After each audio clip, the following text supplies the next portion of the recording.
Almost हर इंसान किसी न किसी इनसिक्योरिटी से सफ़र करता है और अक्सर ये जो इनसिक्योरिटीज़ है ये उस इंसान के अंदर हमारी सोसाइटी के द्वारा ही पैदा की जाती है। ऐसी ही एक इनसिक्योरिटी है जो एक इंसान के अंदर बहुत ही बड़ा कॉम्प्लेक्स पैदा कर देती है। वो छोटी हाइट या छोटे कद से रिलेटेड है। अब वो लोग जो मेडिकल साइंस रिसर्चेज और स्टडीज़ में बिलीव नहीं करते हैं वो इस वीडियो को इससे आगे ना देखें, क्योंकि शायद वो इस ट्रूथ को डाइजेस्ट ना कर पाएँ। तो आज इस वीडियो में हम मेनली 3 चीज़ें डिस्कस करेंगे। पहली, कि ऐसे कौन से फैक्टर्स हैं जो हमारी हाइट को डिसाइड या फिर अफेक्ट करते हैं। दूसरी, कि ऐसी कौन कौन सी मिथ्स हैं जो स्टंटेड हाइट या फिर हाइट ग्रोथ से रिलेटेड है। और तीसरी, जिसके लिए आप सभी लोग इस वीडियो को देख रहे हैं, कि हम अपनी हाइट को कैसे बढ़ा सकते हैं। अब जो पहला फैक्टर है जो हमारी हाइट ग्रोथ को इफ़ेक्ट करता है वो है जेनेटिक्स। रिसर्चर्स ने और साइंटिस्ट ने ये बात इन मल्टीपल स्टडीज़ और researches over the years prove की है कि हमारी जो हाइट है वो टोटल हमारी जेनेटिक्स पर डिपेंड करती है। आप और मैं अपनी हाइट को बढ़ाने या घटाने के लिए कुछ भी नहीं कर सकते। ये प्योरली जेनेटिक्स पे बेस्ड होता है। जो दूसरा फैक्टर हमारी हाइट को इफ़ेक्ट करता है वो है न्यूट्रिशन। लेकिन न्यूट्रिशन के केस में हमें ये समझने की ज़रूरत है कि एक इंसान या एक इंडिविजुअल का जो न्यूट्रिशन है वो उसे डायरेक्टली इफ़ेक्ट नहीं करता व्हेन वी कंसिडर हाइट। जो न्यूट्रिशनल डेफिशिएंसीज होती है वो ओवर द जनरेशन्स कंसिडरेशन में ली जाती है। इसका एक एग्जांपल मैं आपको देना चाहूँगा। फॉर एग्जांपल, आपके जो दादाजी या उनके जो पेरेंट्स थे, अगर वो अपना खाना ऑप्टिमली खा रहे थे या अगर उनका न्यूट्रिशन बिल्कुल प्रॉपर था, तो वो आपकी हाइट को ऑप्टिमली ही ग्रो करवाएगा। लेकिन अगर आपके ग्रैंड पेरेंट्स या उनके पेरेंट्स में कुछ न्यूट्रिशनल डेफिशिएंसीज थी या वो माल न्यूट्रिशन थे, तो शायद वो आपकी हाइट को स्टन करने में या आपकी हाइट ग्रोथ को अफेक्ट करेगा। लेकिन आपको ये समझने की ज़रूरत है कि न्यूट्रिशन एक इंडिविजुअल की हाइट को डायरेक्टली इफेक्ट नहीं करता। ये ओवर द जनरेशन्स काउंटर में लिया जाता है।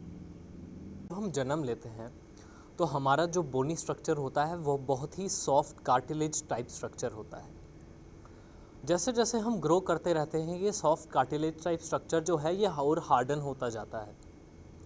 हमारी जो थाई बोन्स होती हैं उनके दोनों एंड्स पे 2 प्लेट्स होती हैं जिन्हें हम एपिफाइजियल प्लेट्स कहते हैं। जब हम अपनी टीनेज के बाद अपने मैक्सिमम ग्रोथ स्पर्ट पे होते हैं और अराउंड 20 या 21 ईयर्स ऑफ एज जब हम अपनी मैक्सिमम हाइट पे रीच कर जाते हैं, तो ये जो 2 एपिफाइजियल प्लेट्स होती हैं आपस में लॉक हो जाती हैं और उसके बाद आपकी हाइट जो है वो फर्दर ग्रो नहीं कर सकती।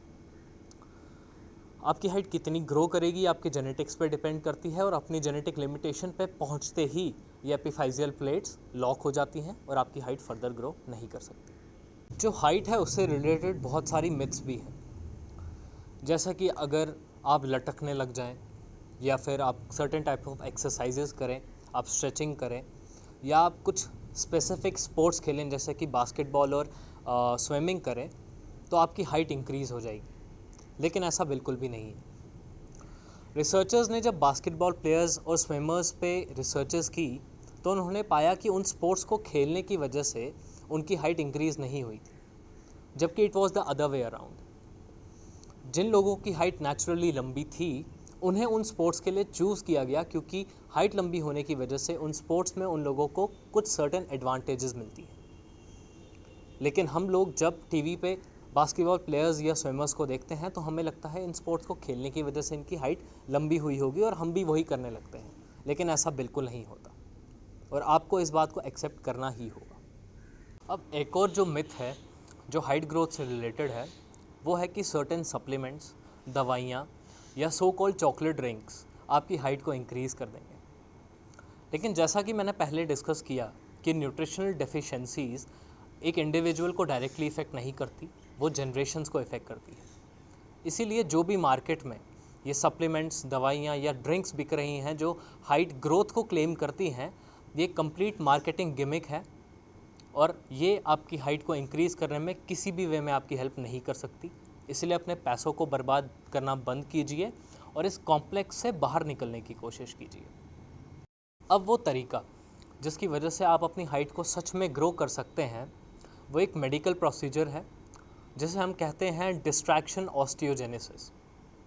डिस्ट्रैक्शन ऑस्टियोजेनेसिस में आपकी लेग का जो शिन एरिया होता है उसमें दो बोन्स होती हैं, टिबिया और फिबुला।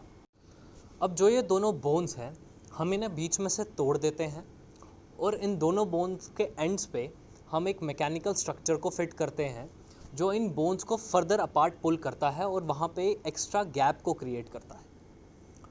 ये extra gap over the course of time fill up हो जाता है आपके बोनी स्ट्रक्चर से एंड आपको कुछ inches of increase in height मिल जाता है।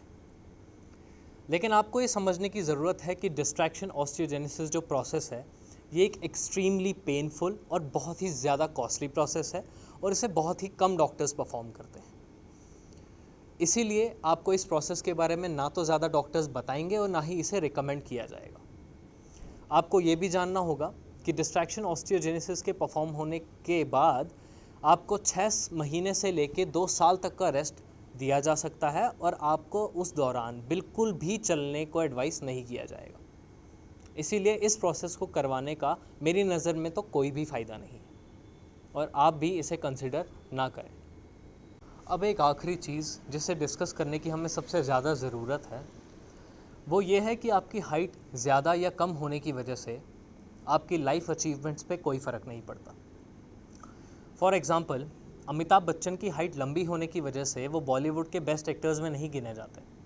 वो बेस्ट एक्टर्स में इसीलिए गिने जाते हैं क्योंकि उन्हें अपने क्राफ्ट पे बहुत ही ज़्यादा कमांड है, वो बहुत ही डेडिकेटेड और हार्ड वर्किंग है। Similarly doctor APJ Abdul Kalam, Sachin Tendulkar या शाहरुख खान की हाइट कम होने की वजह से उनके लाइफ अचीवमेंट्स पे कोई फ़र्क नहीं पड़ा। वो डेडिकेटेड थे, हार्ड वर्किंग है और इसीलिए वो अपने फील्ड में इतने ऊंचे स्पॉट पे आज पहुंच चुके हैं। तो आपको ये समझने की ज़रूरत है कि आपकी हाइट कम या ज़्यादा होने की वजह से आपके लाइफ अचीवमेंट्स पे फ़र्क नहीं पड़ेगा। ये टोटली आपके हार्ड वर्क और आपके टैलेंट पे डिपेंड करता है। इसीलिए आप हाइट ग्रोथ के पीछे भागने के बजाय अपने टैलेंट और अपने हार्ड वर्क पे काम करें और आप लाइफ में सक्सेसफुल ज़रूर होंगे। अगर आपको ये वीडियो पसंद आया है तो इस वीडियो को लाइक करिए। जिन्हें इस वीडियो को देखने की ज़रूरत है उनसे इस वीडियो को शेयर कीजिए और कल्टिवेटिंग लाइफस्टाइल को सब्सक्राइब कीजिए। Thank you.